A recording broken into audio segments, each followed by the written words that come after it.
Hi అండి, welcome back to my channel. ఈరోజు chicken curry ఎట్లా చేసుకుందాం. చికెన్ ముందుగా శుభ్రం చేసుకోవాలండి. శుభ్రం చేసుకున్న తర్వాత కొంచెం పసుపు వేసుకోవాలండి.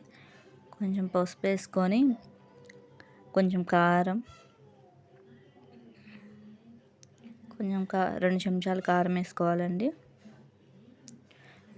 చికెన్కి తగినంత మనం తీసుకొచ్చుకునే క్వాంటిటీ బట్టి కారం వేసుకోవాలి. తర్వాత సాల్ట్ వేసుకోవాలండి. 2 స్పూన్లు సాల్ట్ వేసుకోవాలి. తర్వాత ధనియా పౌడర్ వేసుకోవాలండి, 1 స్పూను ధనియా పౌడర్. తర్వాత కొంచెం చికెన్ మసాలా వేసుకోవాలండి, 1 అర చెంచా చికెన్ మసాలా.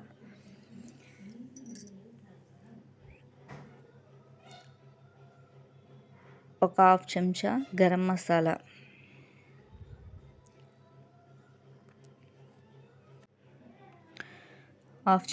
మసాలా. తర్వాత అల్లం వెల్లుల్లి పేస్టు 2 స్పూన్లు. ఓన్లీ అల్లం వెల్లుల్లి పేస్టేనండి. పుదీనా కొంచెం, కొత్తిమీర కొంచెం వేసుకోవాలండి. కొంచెం పెరుగు 1 స్పూన్ వేసుకోవాలండి. పెరుగు 1 చెంచా వేసుకొని మొత్తం బాగా కలపాలండి. బాగా కలుపుకుంటే మంచిగా వాటన్నిటికీ ముక్కలకి ఇదంతా పడుతుందండి. బాగుంటుంది, టేస్ట్ మాత్రం చాలా బాగుంటుంది, సూపర్గా ఉంటుందండి. అలా కలుపుకొని ప్లేట్ పెట్టుకొని కాసేపు 15 నిమిషాలు ఉంచుకోవాలండి. 15 నిమిషాల తర్వాత బాండి పెట్టుకొని ఆయిల్ వేసుకొని ఆయిల్ వేడెక్కిన తర్వాత ఆనియన్స్ వేసుకోవాలండి. ఆనియన్స్ వేసుకొని కొంచెం ఎర్రగా అయ్యేదాకా రోస్ట్ చేసుకోవాలండి. వేగాలండి, బాగా డ్రై రోస్ట్ చేసుకోవాలి. తర్వాత చికెన్ వేసుకోవాలండి. అందులో అంతా మనం పట్టించాం కదండి, 15 నిమిషాలు. మనం ఇంకేం వేసే పని లేదు. కావాలంటే సాల్ట్ తగ్గితే సాల్ట్ వేసుకోవాలండి. ఇక అంతే. అందులో చికెన్ మొత్తం అలా వేసుకొని అలా ఉంటుందండి. చికెన్ మాత్రం చాలా టేస్ట్ ఉంటుందండి. చాలాసేపు అలా ఉడకాలి. అలా ఉడుకుతుంటుంది. మళ్ళీ ఒక 5 నిమిషాల తర్వాత మళ్ళీ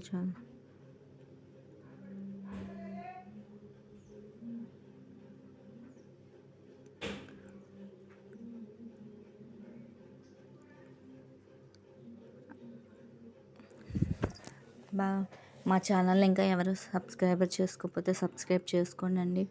please like, share and comment, subscribe చేసుకోండి. ఇలాంటి మరిన్ని వీడియోలు మీకు అందిస్తూ ఉంటామండి. చికెన్ ఉడికింది, చూసారు కదండి. చికెన్ ఉడికిపోయింది. అందులో కారం కావాలంటే కారం తగ్గితే కారం వేసుకోవచ్చు, ఉప్పు తగ్గితే ఉప్పు వేసుకోవచ్చు. మీరు తినే క్వాంటిటీ అండి. నూనె చూడు అలా పైకి వచ్చిందాక ఉంచాలండి. చికెన్ కర్రీకి ఇలా నూనె పైకి తెలిందాక ఉంటే బాగా టేస్ట్ వస్తుందండి. కొత్తిమీర వేసుకోవాలండి. ఇప్పుడు కొత్తిమీర వేసుకోవాలి.